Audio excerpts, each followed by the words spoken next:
Olá, a mesa de debates hoje, mais uma contribuição para a comunidade, vai trazer um assunto importante. Nós vamos falar hoje do Setembro Lilás. O Setembro Lilás se refere às demências, principalmente a demência Alzheimer, que é a que mais ocorre. Nós trouxemos aqui uma autoridade no assunto, uma pessoa versada em saúde mental, e para coadjuvar comigo aqui, um amigo da casa, alguém que também escreve muitas coisas. Bom, fica aí que depois da vinheta a gente vai dizer de que se trata.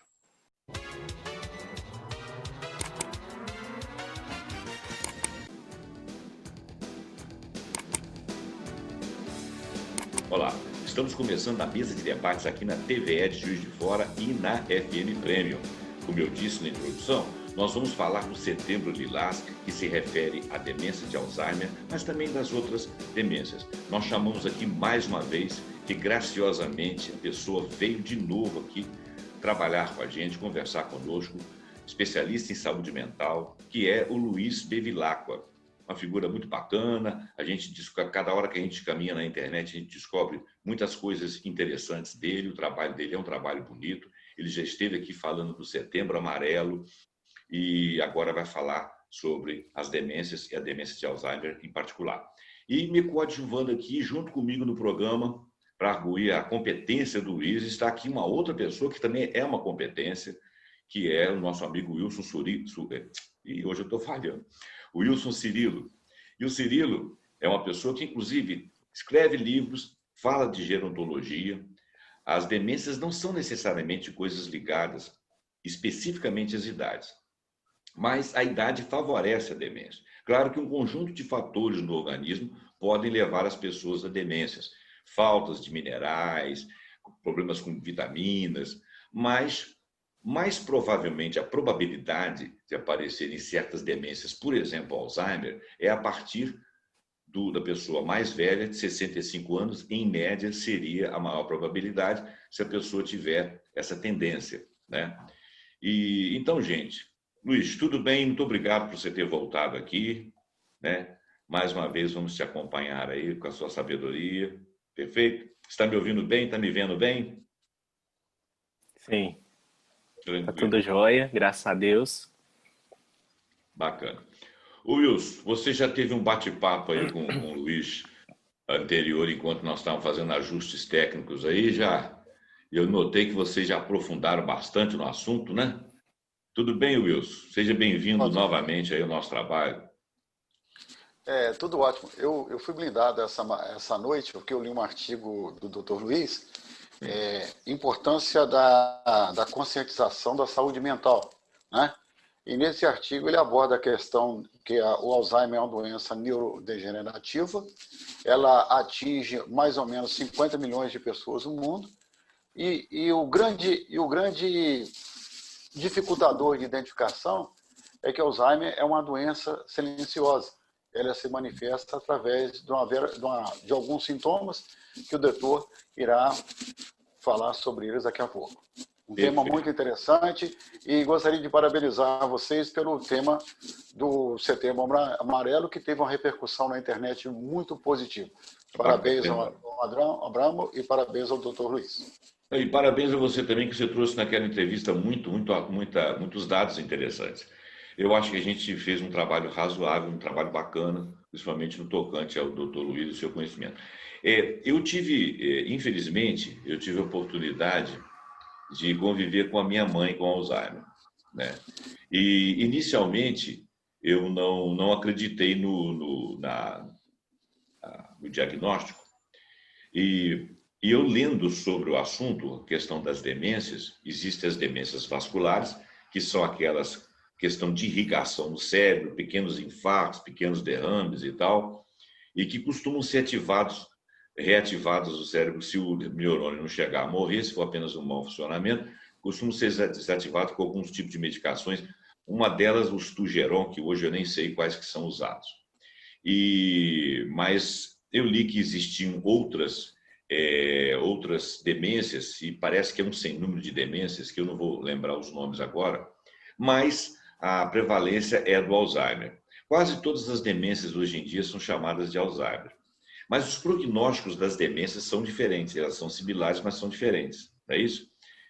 Vou deixar, inclusive, o doutor Luiz falar para nós, para que a gente fique sabendo e detectar. Agora, antes de falar, só para enriquecer, já que eu tenho um exemplo da minha vida, a minha mãe, quando ela começou a ter períodos de ausências, teve um dia que ela saiu de casa, ela não sabia onde é que ela estava na rua. Aí trouxeram ela para casa, de repente ela lembrou de tudo, subiu, desceu a escada e tal, sem problema, saiu na rua, fez compra e tal, voltou. Aí depois ela teve um outro episódio. Depois ela começou a ter problemas ela ficava depressiva e agitada. Aí pedia para eu comprar um antidepressivo para ela, não antidepressivo não, um ansiolítico para ela. Eu comecei a comprar um ansiolítico, comecei a ficar preocupado, falei com a minha irmã, ela está tomando ansiolítico, se isso aí for algum problema de nível neurológico, eu acho que o ansiolítico mais piora do que ajuda. E foi quando nós tomamos a decisão, e ela não ficava sem o ansiolítico, ela precisava do ansiolítico. E nós tomamos a decisão de levá-la numa médica, uma neurologista, ela fez avaliações e falou, é Alzheimer. Como ela ainda tinha uma vivência normal, conversava ainda normal com a gente, assistia novela, saía e tal, a gente não acreditou, mas aí dali para frente o quadro foi degringolando. E ela começou a ficar também depressiva, agitada, depressiva, com esquecimento, aí já não conseguia, ela fazia a contabilidade da conta bancária dela, já não conseguia mais fazer aquelas contas, e eu percebi que ela tinha entrado definitivamente na demência de Alzheimer, quando eu conversava com ela, ela vagava e passava o olhar através de mim. Quer dizer, ela já tinha se perdido, aí eu tinha que chamar a atenção dela, ela centralizava outra vez, mas ela falava assim, eu não estou entendendo nada do que você está falando. Você está falando muito difícil, muito rápido. E dali para frente foi tudo. Bom, então, um quadro similar a esse que eu vivi, né? Outros devem viver. Então, Luiz, eu queria que você falasse aí para o nosso público se é assim mesmo, quais são as outras coisas que podem acontecer, a prevalência do Alzheimer, as outras demências. Diz aí para a nossa comunidade aí, nessa prestação de serviço da mesa de debates, diz aí para a nossa comunidade aí o que é esperado do Alzheimer e por que a campanha Lilás é válida.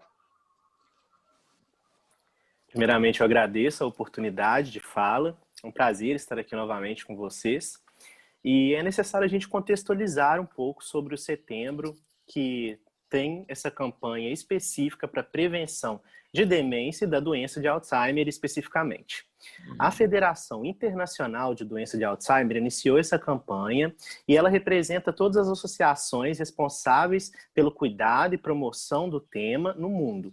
No Brasil, nós temos a Associação Brasileira de Alzheimer, que é a ABRAS, e ela também representa a campanha.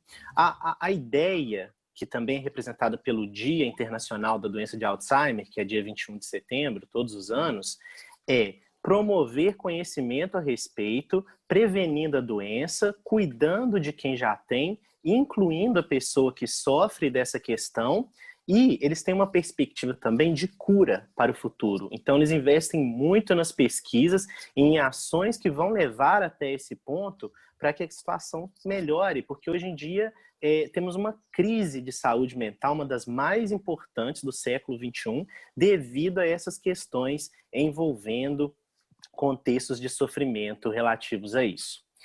Sendo esse o contexto, nós temos que encarar inicialmente o estigma que é trazido por essa doença de Alzheimer e as demências em geral. 35% dos cuidadores dessas pessoas escondem o quadro diagnóstico das mesmas. Então, eles têm vergonha de assumir porque há muita coisa negativa ligada no tema, eles não gostam também de, socialmente, quando há um status, divulgar tão a início, porque esses sintomas, a princípio, não são tão notáveis, e isso está muito dentro do que você trouxe no seu relato pessoal, José Roberto. Eu vou passar melhor sobre isso depois. Então, a própria proposta da campanha traz isso, o combate ao estigma. Porque quando a gente pensa hoje que apenas 25%, ou seja, um quarto dos casos de doença de Alzheimer são diagnosticados, o estigma é muito responsável por isso. Cada pessoa que a gente conhece que está sofrendo com isso, só está bem restrita ali no seu conhecimento. Então, enquanto isso, a maioria ainda não tem nenhum diagnóstico. Às vezes as pessoas não vão aos médicos, não têm acesso a cuidados profissionais em geral. Isso é muito preocupante e ainda não existe, essa campanha tenta caminhar nesse sentido, porque tem relações com a Organização Mundial de Saúde, mas ainda não tem uma campanha efetiva global de combate na saúde pública a esse problema, que é crescente. Então, de modo muito importante, eu também abordo a questão que você traz sobre a diferenciação de demência e Alzheimer. E para isso eu explico primeiro sobre envelhecimento ativo e envelhecimento patológico. Culturalmente falando, as pessoas são muito ligadas à visão de que o envelhecimento está ligado à doença. Envelhecer para quê? Se eu vou ficar doente? Mas não é assim. O envelhecimento natural, chamado de senescência, ele está ligado, sim, a perdas de funções, a retardos em habilidades diversas, e a gente está envelhecendo desde sempre. E o que mostra muito isso, um exemplo, é a nossa perda óssea. A partir dos 40 anos de idade, já estamos perdendo matriz óssea e, portanto, temos que tomar atitudes para prevenir futuramente problemas como osteoporose na velhice. Então, isso não é característico da velhice, isso é característica de uma vida de estimulações que deve acontecer para que aconteça um envelhecimento ativo e sejam prevenidas patologias. As pessoas, infelizmente, não têm essa noção, porque culturalmente envelhecer significa estar doente, mas isso é um processo de senilidade, é uma coisa diferente do envelhecimento natural. Tudo que conduz ali uma patologia no envelhecimento é um processo senil. Então, as doenças aproveitam aí de um processo de envelhecimento onde a pessoa não foi estimulada, não se cuidou, não teve acesso a informações fundamentais que cabe a nós, profissionais de saúde, divulgar, e então esses processos patológicos se instauram. A demência, que significa um termo geral para perda de capacidade mental grave o suficiente para comprometer as atividades de vida diária, não é parte do processo natural de envelhecimento. Não é. E as pessoas acham que sim. Esse é o principal estigma a ser combatido. Na vida, a gente tem que fazer uma estimulação adequada com as pessoas e com nós mesmos para que a gente evite esse problema. E a doença de Alzheimer, igual vocês colocaram muito bem, é a forma mais comum, tipo mais comum, causa mais comum de demência. Porque 60% desses casos de demência são representados pela doença de Alzheimer. Tá. O problema do Alzheimer que eu percebi, ele dá um esquecimento e é como todo. Antigamente falava-se de esclerose, né? Esse termo caiu em desuso. Primeiro que esclerose seria os vasos, né, esclerosados, entupidos ou menores e que caminham para a morte, tudo seriam os derrames e seria sempre uma demência vascular. Esse termo foi varrido porque nem todas as demências são vasculares. As demências vasculares parece que têm um prognóstico, se tratadas antecipadamente, de uma forma mais, vamos dizer assim, de melhor prognóstico do que o Alzheimer. O Alzheimer teria que ser detectado a tempo, exercícios, né? Parece que existem medicamentos chamados anticolinérgicos que trabalham lá algumas proteínas no cérebro e tal, que impediriam a morte dos neurônios. Mas uma coisa que eu achei interessante, e eu acredito que você vai falar disso, é a questão dos cuidadores, porque o cuidador, como você está fazendo uma campanha, o cuidador primeiro, ele tem que detectar, eu digo cuidador familiar, né? Porque depois vem os cuidadores, e que inclusive que hoje em dia tem até cursos de formação de cuidadores. Parece até que o Colégio Pio XII tem um curso como esse. E curso de formação de cuidadores, para que eles tenham a visão primeiro, que ficar velho não é ficar doente, não é ficar senil. Senilidade é a pessoa de idade com problemas de capacitação, né, mental. E primeiro, e os cuidadores entenderem, por exemplo, quais são os sinais e o que esperar da doença, porque, por exemplo, o Alzheimer, a pessoa fica agressiva e ela mantém intacta uma memória muito lá atrás, né?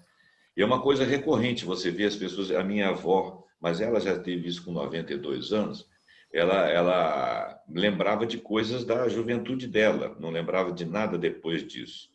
Ela lembrava de antes de ser casada. Ela me contava as histórias e eu não tinha noção, porque eu não conhecia nem a cidade daquela época.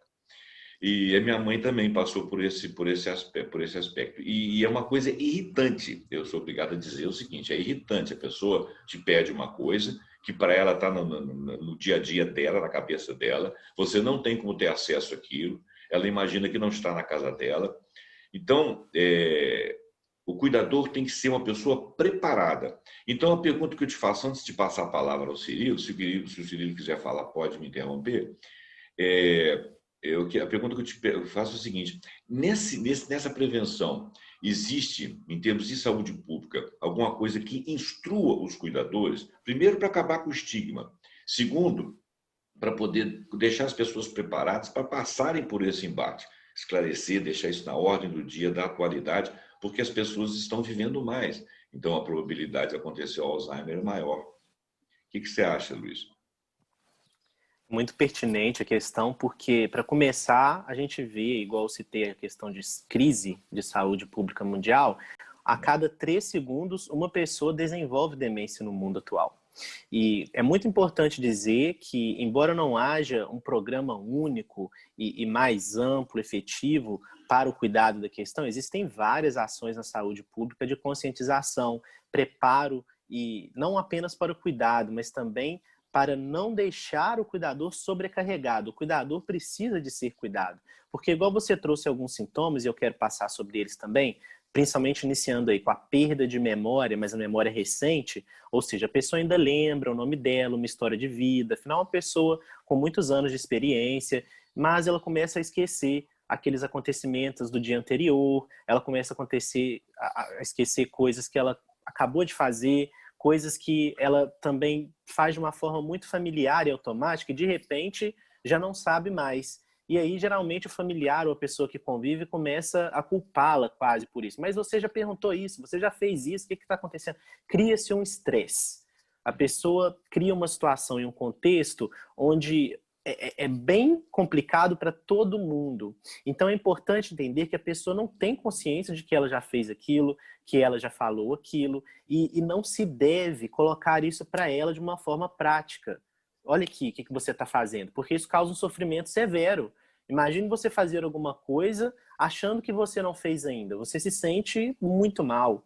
Então, essas pessoas têm que ser orientadas nesse sentido, para que quando há sinais desse tipo, elas procurem ajuda. Esquecimentos comuns do dia a dia. Nossa, eu esqueci um negócio no forno. Eu esqueci de abrir a porta depois que tocou o interfone. São coisas comuns, acontecem em qualquer faixa etária.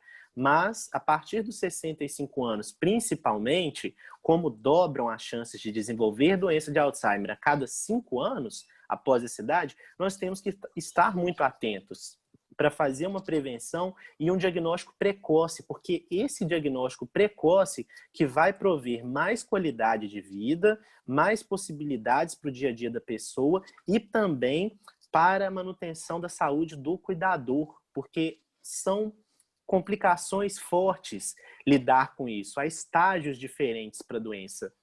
Como começa com esse esquecimento, lá no final a gente já tem, sem passar aí pela parte do meio ainda, a gente já tem esse comportamento, por exemplo, de alteração do humor, pessoa agressiva, eu não te conheço, quem é você, o que você está fazendo na minha casa, sai daqui, eu não quero fazer o que você quer. Chega um ponto que a pessoa tem dor para deglutir a comida, então ela não vai querer comer mais. Infelizmente é uma doença incapacitante, é uma doença crônica, não tem cura. Igual eu mencionei no início, existe um esforço global para desenvolver a cura, mas ainda há muito em que se avançar. A saúde pública faz coisas incríveis, mas ainda não há um plano global no sentido de vamos fazer isso para ter um sucesso específico.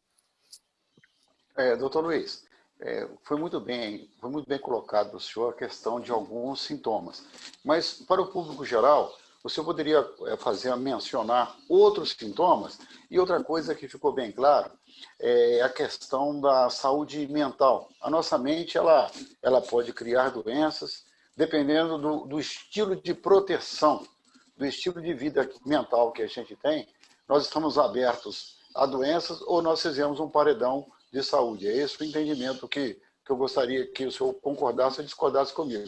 E para isso, o senhor poderia nos dar algumas dicas de como melhorar a nossa saúde mental? Então, eu gostaria que o senhor falasse de uma maneira bem tranquila sobre os sintomas, né? Existem os sintomas. O Reagan morreu de Alzheimer, o ex-presidente dos Estados Unidos. Dizem que os últimos dias de sua vida foram terríveis, né? Então, ele sofreu uma degradação física e mental muito grande, e olha, ele que teve acesso, talvez, à melhor medicina do mundo.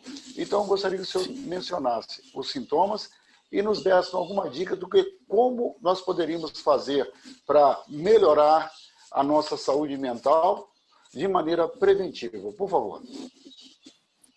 Cirila, é muito importante essa questão dos sintomas, até para que as pessoas saibam como direcionar. É importante diferenciar do que é típico, do que é esperado, mas é importante saber aquilo que deve sim ter uma atenção especializada.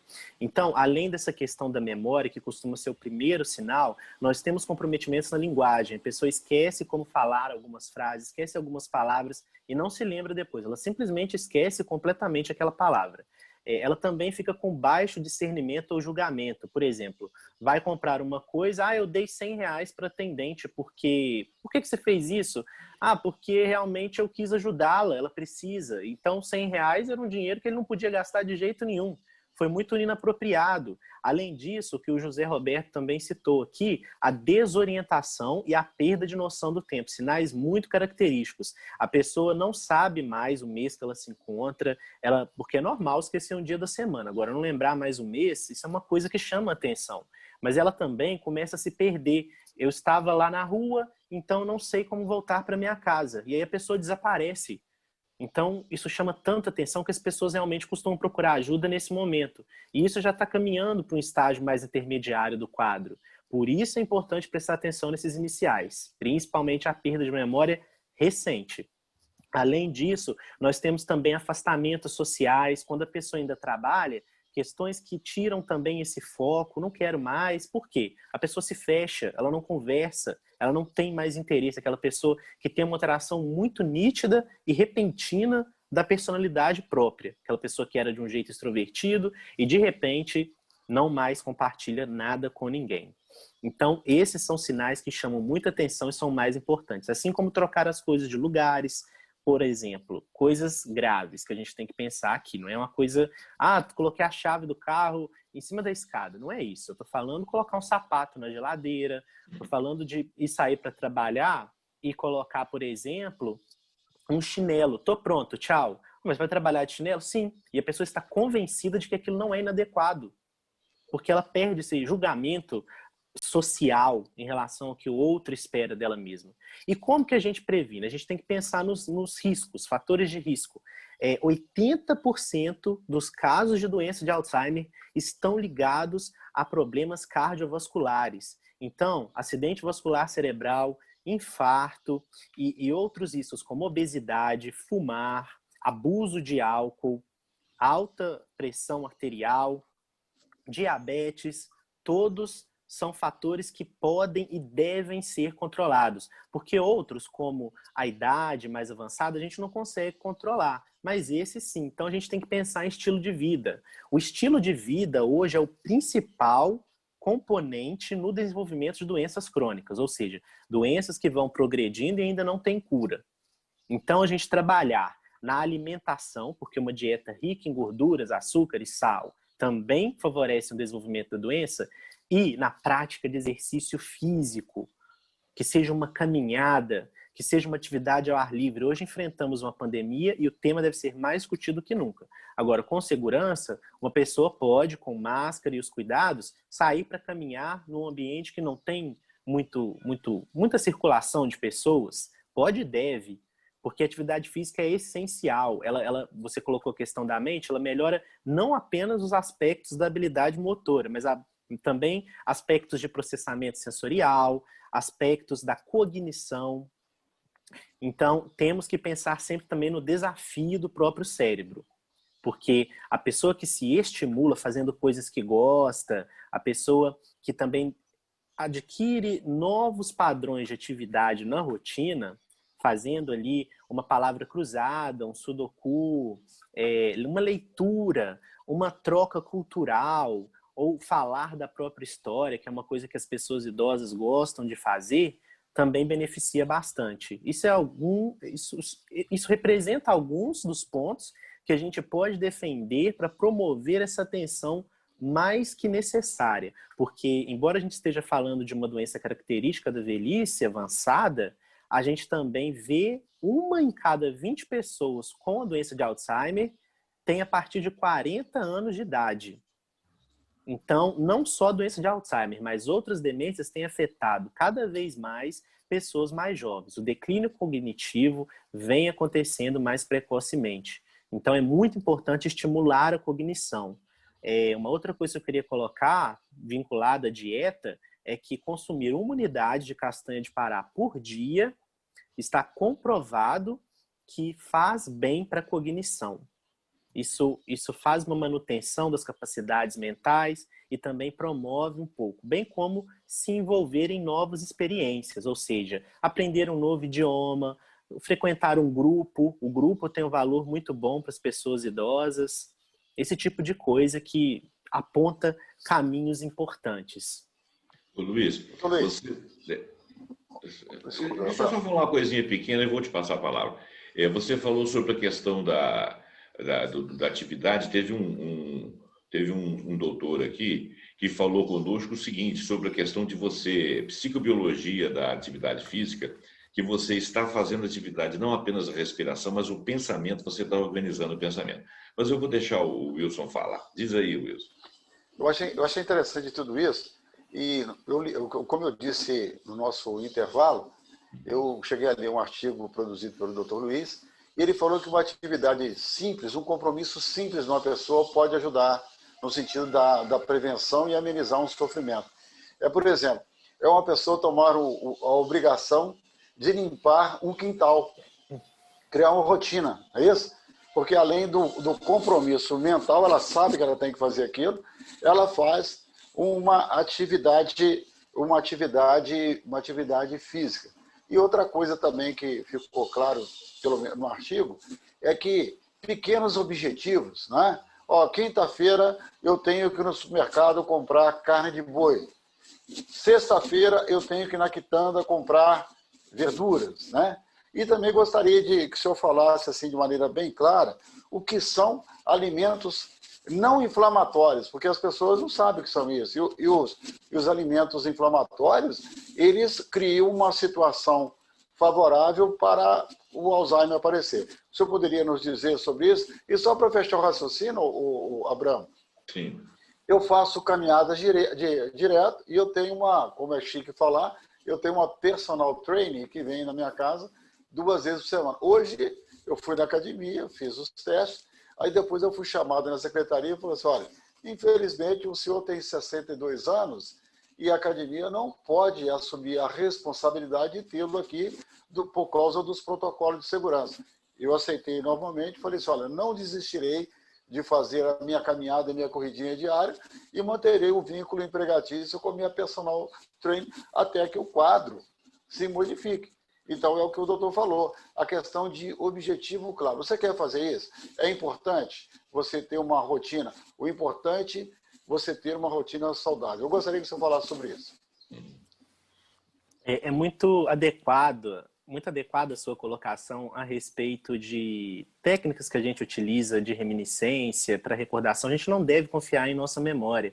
Então, anotações, criar um diário, um quadro de atividades, não significa que a gente tem que ficar preso àquela rotina, mas oferecer uma organização básica, até para que a gente se organize melhor, e principalmente conforme a idade avança, porque sim, parte do envelhecimento natural consiste numa perda, de uma diminuição da capacidade cognitiva, mas não a ponto de comprometer as atividades de vida diária, igual faz a demência.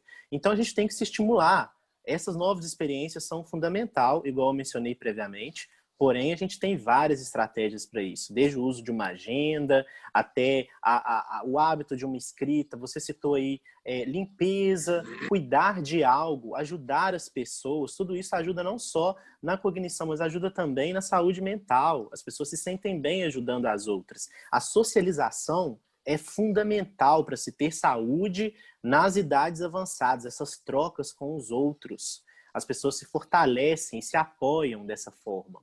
Além disso, a questão da alimentação, como você bem colocou, a gente tem que ver o uso de frutas, consumo de morango é confirmado, ajuda a prevenir o declínio cognitivo. Já tem pesquisas sobre isso. Diminuição do açúcar, refrigerante, porque isso também já faz o contrário, piora a situação. Além disso, aquela coisa bem básica relacionada ao consumo de verduras, legumes, a gente chama uma dieta mediterrânea.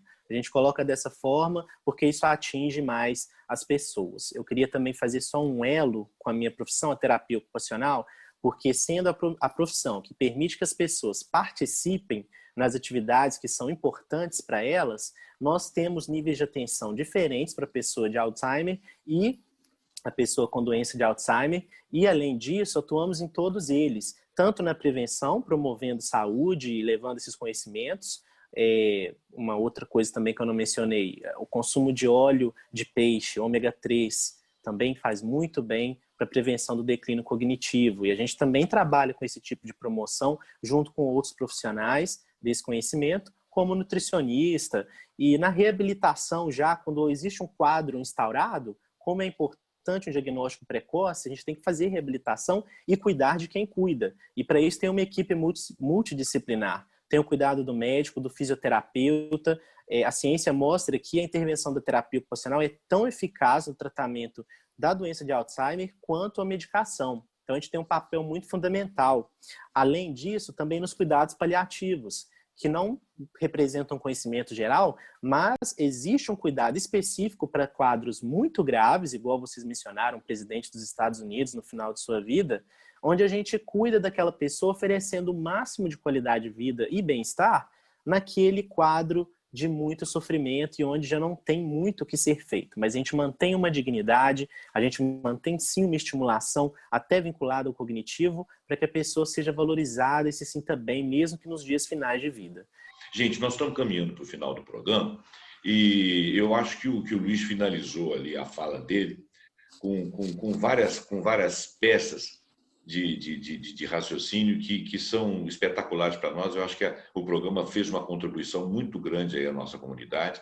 Eu vou agradecer mais uma vez a presença do Luiz, vou agradecer a presença do Cirilo e o bate-bola que os dois fizeram aí, que foi muito criativo, foi muito iluminado e trouxe para nós as necessárias informações para nós tocarmos a vida para frente.